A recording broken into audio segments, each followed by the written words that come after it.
I have a Black+Decker 3 cubic foot portable washer that I purchased about 2 years ago that is now making loud knocking noises. And it's gotten to the point where it is very noticeably loud.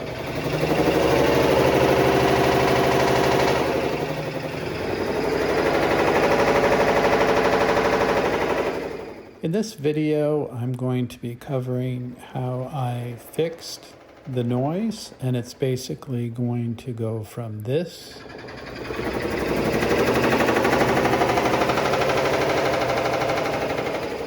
to this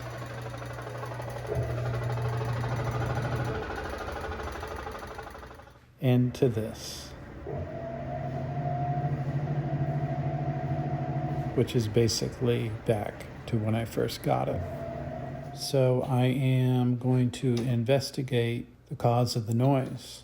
I started out by leveling the machine with a level, and then I also leveled it by putting a couple of buckets in the washer and making sure that there's basically the same amount of room on the left and right, top and bottom, roughly. And that was recommended in the manual.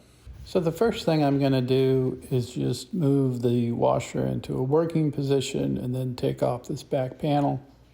And then I'm going to throw a rag down and just drain all the water out of the water pump. I'm going to clean that off and put it back in. And then I'm just going to do a visual inspection. And I don't see anything out of the ordinary. So now I've laid the machine down. I'm going to take off the bottom cover, which is just one screw, set that to the side. And then here I'm just doing a visual inspection, basically just seeing if anything's loose, if anything is burnt out, anything has fallen off, just anything that doesn't look normal or out of the ordinary.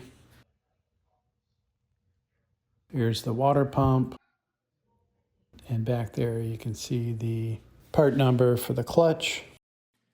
And the next thing I'm doing is just seeing if any of these screws are loose by touch. And I'm not finding anything loose. Checking these. I'm also checking the tightness of the belt and seeing if I hear any noise when I rotate this. And I'm not really sure exactly how tight this belt should be, so I didn't tighten it. So the next thing I'm going to check are the suspension rods, which is basically how the drum is connected to the washer. And sometimes the dampening grease weakens and there's too much play, making the washer bounce around more and make more noise. So I'm pushing that down and there's really not a lot of bounce in it, which is a strong indication that the rods and the grease are fine, but I'm going to investigate it anyway by taking all these screws off. 2 on each side and 2 in the back. I'm just going to cut this plastic tie off to give a little bit more play when I take this top part off. And then I'll just put one back on later. So here's the top of the suspension rod, and there's the bottom of it where the spring is. So I'm just going to lift the bottom a little bit, push it up. Twist that out.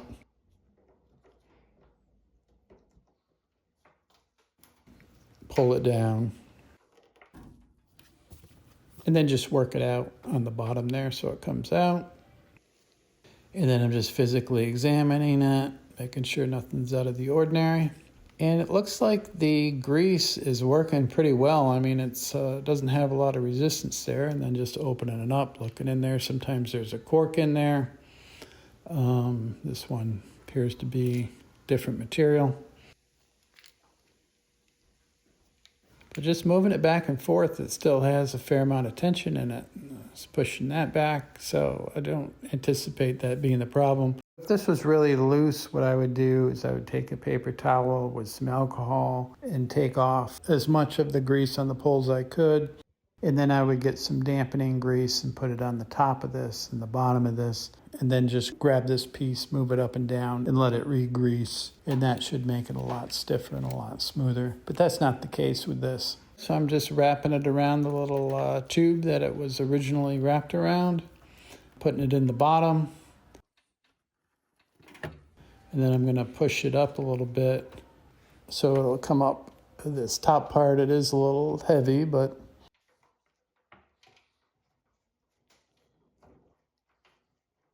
push it up and through, and then twist it so it's facing away from the inside.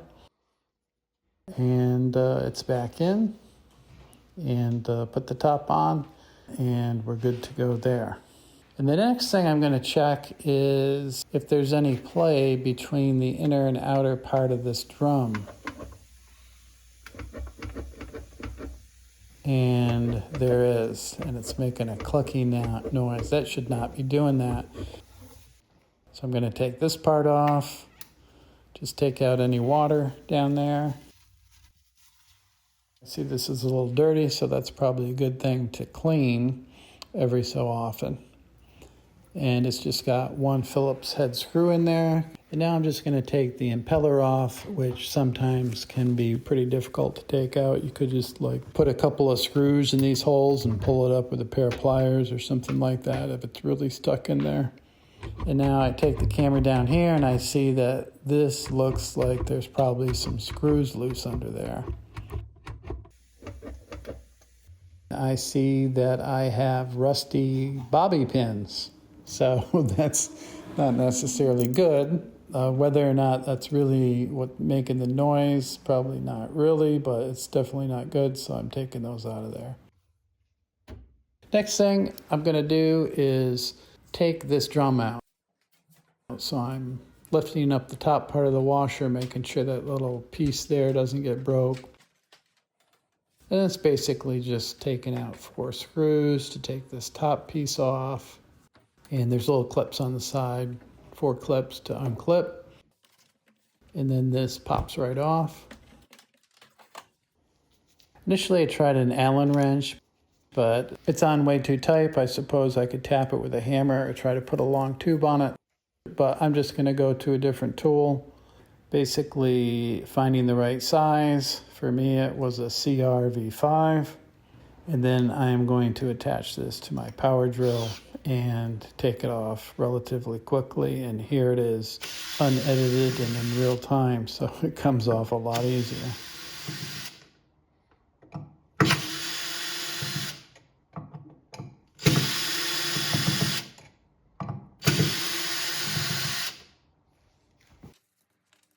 Taking out the bolts, then removing the washer.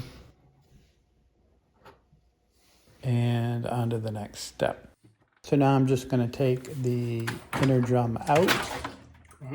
And that came out quite a bit easier than I thought it would. And then I'm just going to flip it over and look for those loose screws I think are there. And there we go.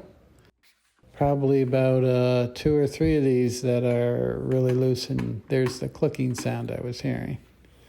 So I'm going to put that down. I'm going to take this piece off with my power drill. Investigate it a little bit. And I see that there looks like there was some material here. So it looks like there was some sort of a gasket on there. So I'm going to figure out how to replace that. And also the drum is kind of dirty. Then I'll clean that off. And here I see some worn away plastic. And here it is in the inner part where it's just sort of scraped away. So this is one problem leads to another kind of thing where that drum was really loose in there and rubbing on the inner part. So now I'm just taking the opportunity to clean off the inner drum with just some simple soap and water. I'm going to clean out where the inner drum sits, just covering up those holes with some tape so no liquids get down in there. Then just spraying it with some cleaner and scrubbing it out.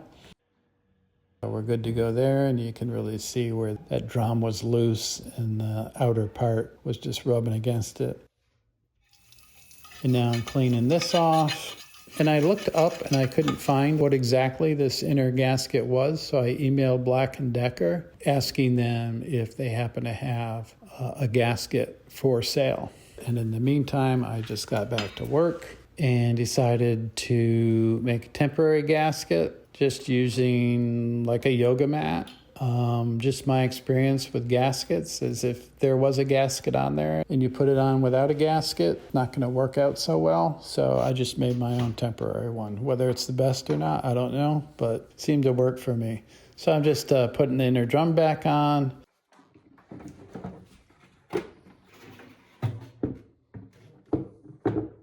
Putting the washer on.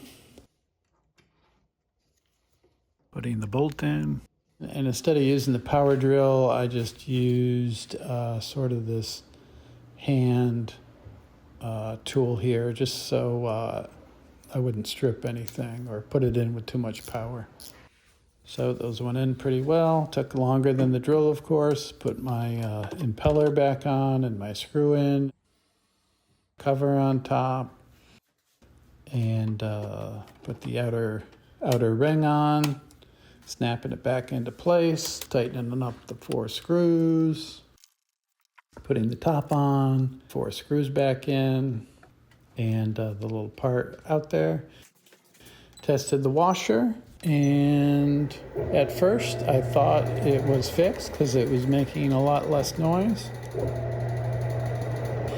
But then the further it got into the wash, it sounded a lot better, but it did not sound like it did when I first purchased it, as it was still making a little bit of noise.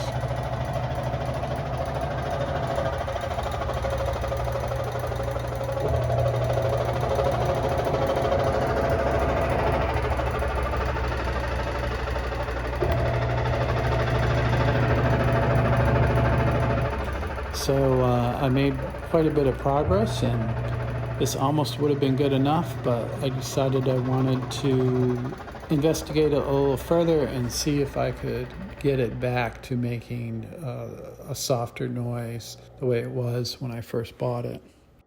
So I'd done some research and I discovered other people with this problem.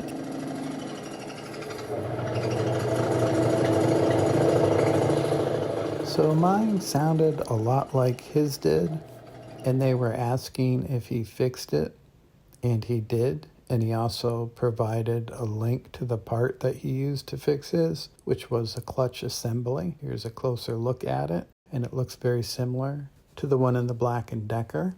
I probably should have tried to tighten up my belt at this point, but I didn't, so I proceeded to replace my clutch assembly. I basically had to take everything apart again and take the inner drum out and then put the top back on and screw it in tightly so it didn't fall out when I turned it on its side. I'm going to take this access panel off. And taking out the clutch is a time-consuming job. We have to take basically everything off to get to the clutch. So I'm going to begin with my ratchet, taking off these 4 bolts and removing this protective cover. Making use of the remainder of my yoga mat. Next thing I'm going to do is take my ratchet with a 13mm socket and begin to take the motor off. So I'm going to fully remove this bolt. And there's a closer look at it. Then I'm going to cut this little plastic tie off, which I'll put back on later. And then I'm going to loosen the other bolt so I can take off the belt, which comes off pretty easy.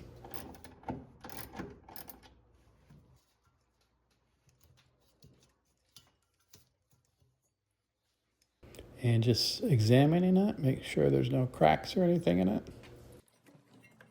And continue to remove this bolt. And then I'm starting to hold onto the motor and then take that bolt out. And now I'm going to put the motor to the side, which is quite heavy. And there's a couple of plastic pieces that fall as this comes out, which I'll just grab. And then I'm just going to take a screwdriver and take this screw out and set the wire to the side. And next I'm going to take a screwdriver with a 5mm hex bit on it and remove this top bolt, which is connecting to the frame of the clutch. And that's actually the same size bolt that was holding the drum in. And to make some more workspace, I'm moving the motor out onto this plastic container and then just securing it with a plastic tie. And I can also grab that second piece that fell, which pretty much goes on both of these sides and doesn't stay in. And now to get to that bottom bolt, I'm going to use sort of an L-shaped tool with a 5mm hex bit. And it sort of has a ratchet aspect to it. And it's a little tight on under there and you can't really see, but ratcheting it out. And there's a closer look at where the two bolts were. And then using the same tool to remove the black piece on the left. Same tool, same size, one on the top. And then removing one on the bottom. And then taking this out and just sort of setting it down. And this comes down and out, and moving that to the side. Next, I'm going to remove the 4 bolts holding the clutch in, 2 on the bottom and 2 on the top. And this is a 10mm socket, just using a ratchet wrench at this point. The second bolt on the bottom is a bit difficult to take out and it is time consuming. And I'm using a combination of 2 wrenches. The standard wrench, which is thinner, and then I'll switch to the ratchet wrench to make it easier once I have enough room to get it in there. So starting off with a regular 10mm wrench, sort of feeling it more than anything, and just cranking away. Now I think I have enough room, so I'm going to use my ratchet wrench, blindly putting it on there. And once I get this going, it moves quite a bit faster, but it did take quite a bit of time to remove it. Next, I am going to remove the top 2 with my power drill with a hex to socket adapter, and this is 10mm.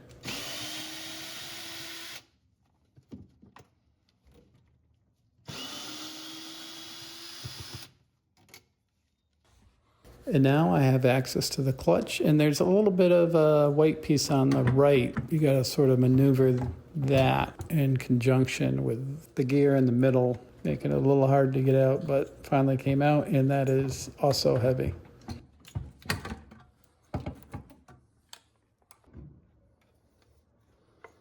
And there's a better look at it.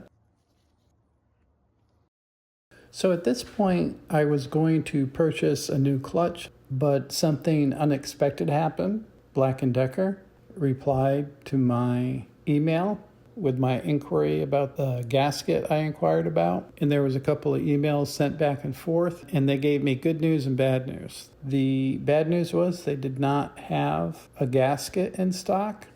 The good news was they decided to send me a brand new washing machine. That was unexpected.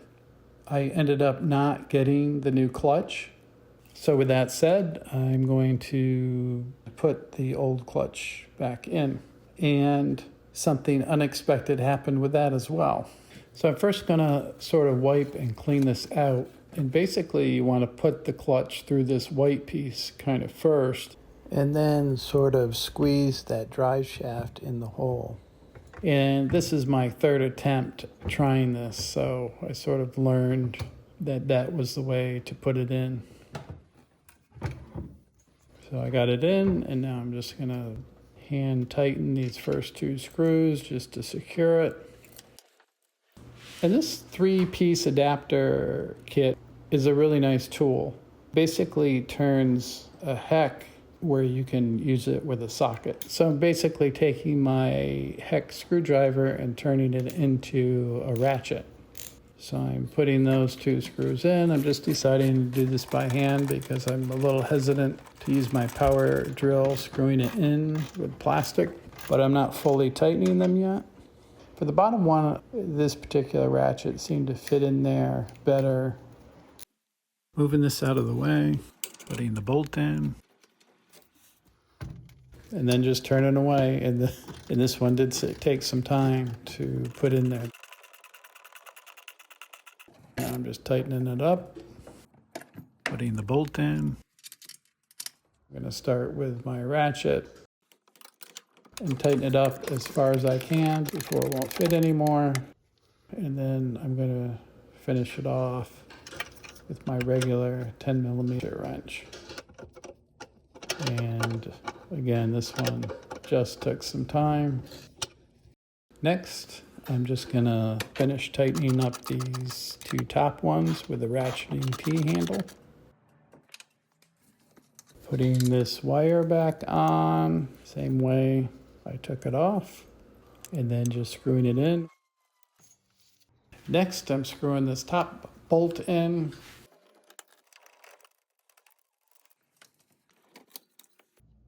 And using the small one to do the bottom one. I found that this mini hex screwdriver works the best for these tight spots.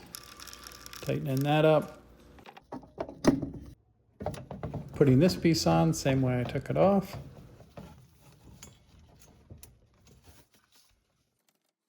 Putting this black piece on, which has 2 plastic tabs that fit here and here. And then just screwing this on with the 5mm bolt. And fully tightening those up. Cutting this off. Getting the motor ready. Putting the plastic pieces back on, which will fall off again. And then getting my tools ready and my bolts ready. And lifting this up. This is heavy. Trying to keep the plastic in place. Getting it in there.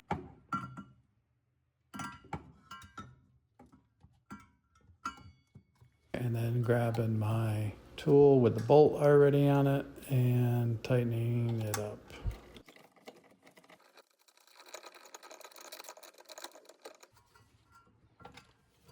And pick this piece of plastic up that fell off and just putting that back in. And this one is a little tricky to get in, but eventually got it in and moved this thing to where the screwdriver fits a little better.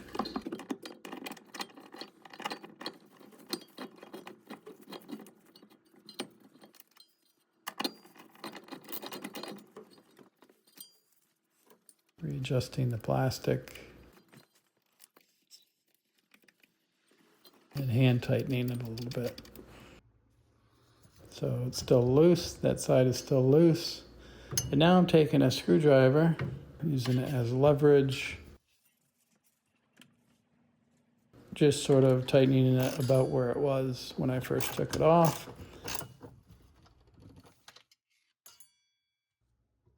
Putting the belt on, which goes on easy. And tighten up the belt, just taking the screwdriver, using it as leverage, and then my ratchet tool, and then tightening up this bolt.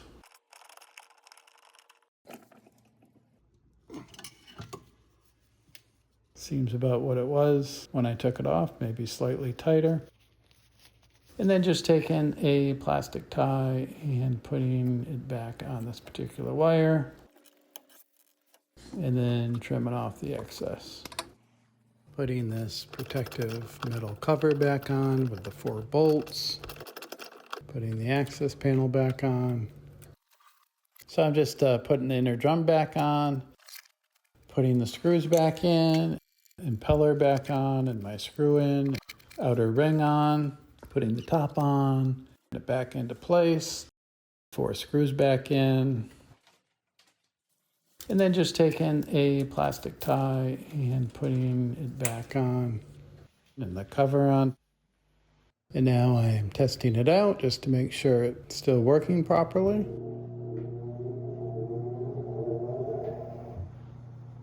So far, so good.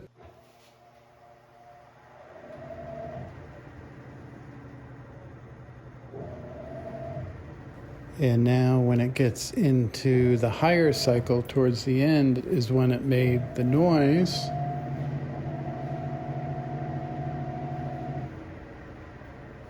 To my surprise, it is no longer making that noise, and it is sounding like it was when I first got it. So the summary of this was I ended up having loose bolts to the drum, which then appeared to possibly cause the belt to loosen a bit, and tightening up the screws and tightening up the belt seemed to eliminate the noise. So now I'm just taking a quick look at the new washing machine, taking it apart. The big thing is it had no dents on it. That's always nice. A lot of these get dents during shipping. Just taking all the styrofoam. I'm also taking the opportunity to test a belt. And here it is side by side with my washer's belt. And the new washing machine's belt does look a little bit tighter than my belt was. So that's an even bigger indication that that may have been the problem. Now I'm continuing with the new washer, putting the bottom piece on, lifting it up, taking off the tape. And then I'm just taking out all the stuff that it came with. I'm also testing the washer for the bounce, and it's actually about the same as what my current washer is. And then I'm also testing that inner part, and that doesn't move or click at all. And now I'm just rolling it in and testing it out.